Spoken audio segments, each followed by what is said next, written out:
नमस्कार, तुमच्या सगळ्यांचं आपल्या पुन्हा एका नवीन व्हिडिओमध्ये अगदी मनापासून स्वागत करते। सर्वांना श्री स्वामी समर्थ।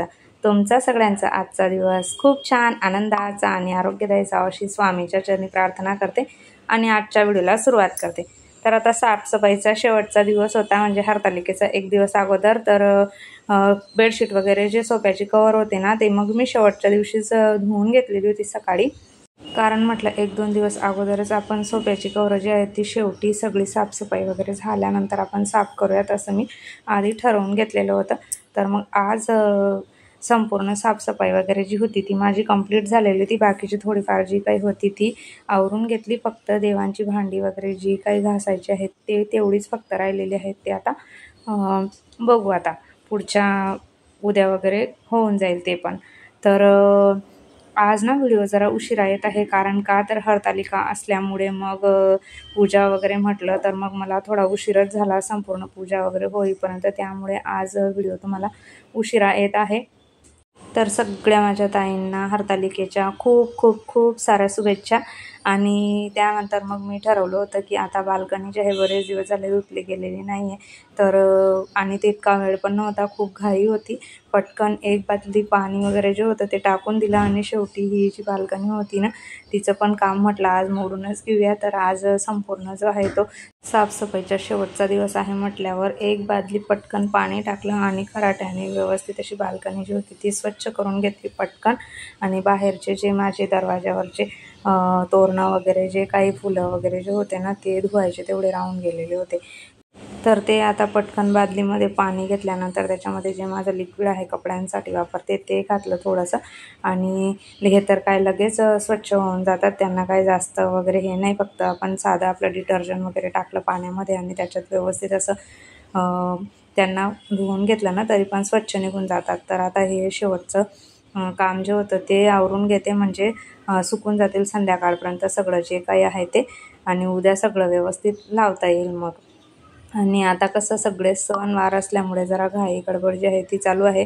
कालच्या साफसफाईमध्ये ताईने विचारलं होतं की भांडे वगैरे जे आहे साफसफाई काढते त्यावेळेस सिंकमध्येच धुते का, तर हो, सिंकमध्येच मी सगळी साफसफाईचे भांडे धुते। फक्त ॲल्युमिनियमचे डबे वगैरे ज्यावेळेस मी घासायला काढते तर त्या टायमिंगला मग बाथरूममध्ये पाणी घेऊन मग ते डबे स्वच्छ करून घेते।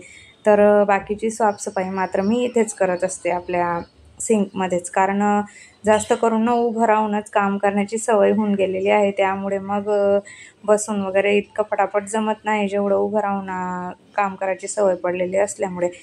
तेलाची बरणी वगैरे जी काही होती ती सकाळी स्वच्छ गरम पाण्यामध्ये चांगली टाकून दिलेली होती, पटकन अगदी स्वच्छ झाली होती ती। आता नवीन तेल वगैरे भरून ठेवून देईल त्याच्यामध्ये, जेणेकरून म्हणजे आधीचं जे तेल आहे आपलं आता गणपती बाप्पाचा नैवेद्य वगैरे प्रसाद सगळं काही बनवलं जाईल त्यासाठी सुरुवातीचं मी काहीच ठेवलेलं नव्हतं।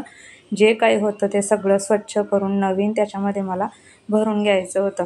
तर हा मसाल्याचा डब्बा आधी लाल तिखट वगैरे जे काही होतं ते भरून घेतलं। लाल तिखट मी गावावरूनच आणते आणि खूप छान आहे आमच्या इकडे शिरपूरला ना मिरची दळून भेटते आणि भाजीला रंग पण छान येतो आणि मस्त होते।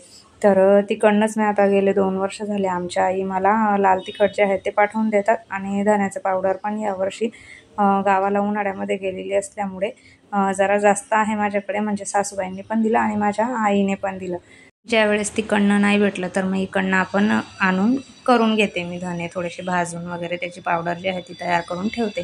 तर मस्त सगळा मसाल्याचा डब्बा जो होता तो आता व्यवस्थित असा स्वच्छ करून भरून झालेला आहे। सगळं साहित्य व्यवस्थित, म्हणजे नैवेद्याला जेणेकरून उष्ट आपलं आधीचं काहीच वापरायला नको त्यासाठी।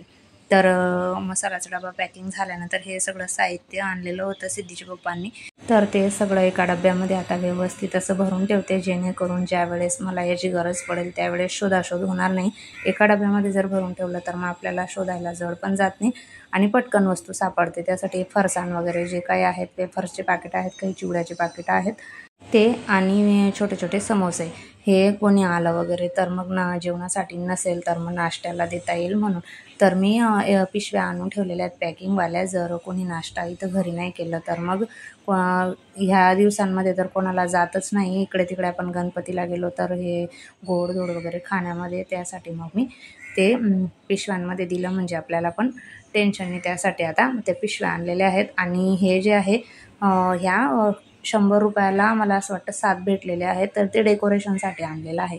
तर हे सगळं साहित्य डेकोरेशन घरच्या घरीच करायचं आहे. ते सिद्धी आणि तिचे पप्पा करणार आहेत. आता हा डब्बा जो होता माझा स्नॅक्सचा, म्हणजे नाश्ता वगैरे कोणाला द्यायचं असेल आल्यावरती, तर तो पण माझा व्यवस्थित असा एका डब्यात सगळं भरून मी ठेवलेलं आहे, जेणेकरून टायमिंगवर आता माझी घाई होणार नाही किंवा पटकन वस्तू भेटेल अशासाठी.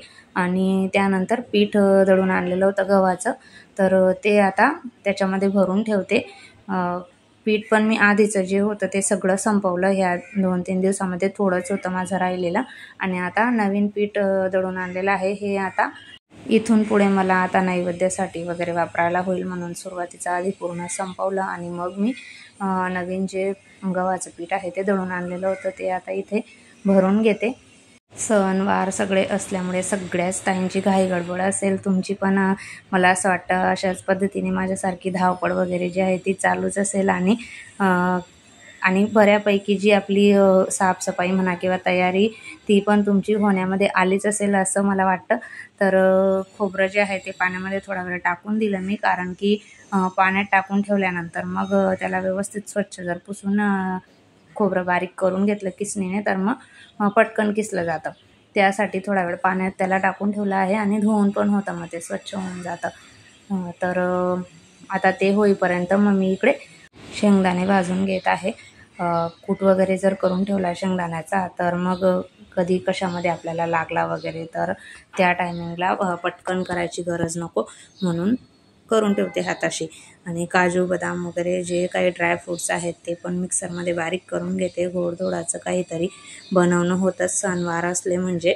तर तेही असले की पटकन आपण काढून म्हणजे पटकन वापरायला होतं. त्या टायमिंगला मिक्सर लावा, बारीक करा किंवा सुरीने करा, तेवढी झंझटमारी करण्यापेक्षा अगोदर सगळं प्रिपेअर जर करून ठेवलं तर त्यावेळेस थोडं सोपं पडतं. आणि जो सणाचा आनंद आहे तो पण आपल्याला व्यवस्थित असा घेता येतो. नाही तर मग अर्ध लक्ष आपलं घरामध्ये, पाहुण्यांमध्ये, इकडे तिकडे सगळीकडे आपलं लक्ष असतं.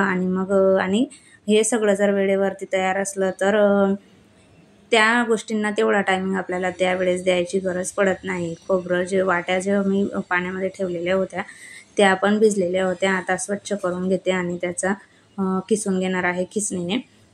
तोपर्यंत इकडे वेलची जी होती ती मिक्सरमध्ये फिरवून घेते आहे. वेलची तशीच्या तशी जरी टाकली ना तरी पण छान बारीक होऊन जाते. थोडीशी साखर घातली त्याच्यामध्ये आणि अख्खी वेलची घातलेली आहे आणि मिक्सरमध्ये चांगलं बारीक जे होतं ते फिरवून घेतलेलं आहे. आता हेही एका डब्यामध्ये काढून ठेवते. एवढी तर मला काही लागणार नाही, पण बऱ्याच वेळेला कामाला येते. आपण अधूनमधून काही ना काही बनवत असतोच, त्यावेळेस कामाला येईल म्हटलं. तर आता वेलची पावडर वगैरे जी होती तीही माझी बनवून झालेली होती. आणि खोबरं खिसून मग मी ते भाजून घेतलं आणि भाजून झाल्यानंतर थंड झाल्यावर अशा पद्धतीने डब्यामध्ये भरून ठेवलेलं आहे. तर हेही वाटण वगैरे बनवण्यासाठी वेळेवरती भाजायची गरज नाही किंवा खोबरं किसायची गरज नाही, म्हणून मी ते पण अगोदरच प्रिपेअर करून ठेवलेलं आहे. आणि एक महत्त्वाचं म्हणजे तूप काढून घेणं. ताजं वगैरे असलं तर मग देवांना तेवढं चांगलं. आणि मी देवांसाठी कसं दिवे वगैरे लावण्यासाठी गाईचंच तूप मी डीमार्टमधून एक पाकिट मागून घेते गाईचं तुपाचं. ते मी दिव्यांसाठी वापरते. पण नैवेद्य प्रसाद वगैरे जर बनवायचा असला त्यावेळेस ताजं तूप वापरलेलं बरं. त्यासाठी तूप पण काढून घेतलं, तुपाचा डब्बा भरून ठेवला. आणि मग मोदकांसाठी सर्वात महत्त्वाचा लागणारा म्हणजे गूळ. तर गूळ पण बारीक करून घेतलेला आहे. व्यवस्थित असा सुरीने एकसारखा कट करून घेतला. मोदक वगैरे बनवायला गुळाची गरज लागतेच, तर गूळ पण त्याची अशा पद्धतीने बारीक करून घेतला सुरीने. आणि याचा पण एका डब्यामध्ये भरून ठेवला, जेणेकरून प्रसादासाठी मला ज्यावेळेस मोदक वगैरे बनवायचे असले त्यावेळेस मग ऐन टायमिंगला गूळ बारीक करायची गरज नको, म्हणून गूळ पण सुरीने बारीक करून घेतलेला आहे. आता डब्यामध्ये गूळ पण भरून घेतलेला आहे. आणि आता बऱ्यापैकी तयारी जी होती ती माझी झालेली होती. तर मोदकांसाठी फक्त ओलं नारळ जे होतं ते किसायचं राहून गेलेलं होतं. आता तेही किसून घेत आहे किसणीने. आणि आता हे पण व्यवस्थित असं ठेवून देईल. म्हणजे सगळी जी तयारी होती बऱ्यापैकी ती माझी इथं झालेली होती। तर आशा करते की थोडा जरी तुम्हाला व्हिडिओ यूजफुल ठरला असेल तर नेहमीप्रमाणे व्हिडिओला लाईक करा, शेअर करा, कमेंट करा आणि पहिल्यांदा बघत असाल तर आपल्या चॅनलला सबस्क्राईब करा। भेटूया पुन्हा आपल्या अशाच एका नवीन व्हिडिओसह। तोपर्यंत सर्वांना बाय आणि सर्वांना श्री स्वामी समर्थ।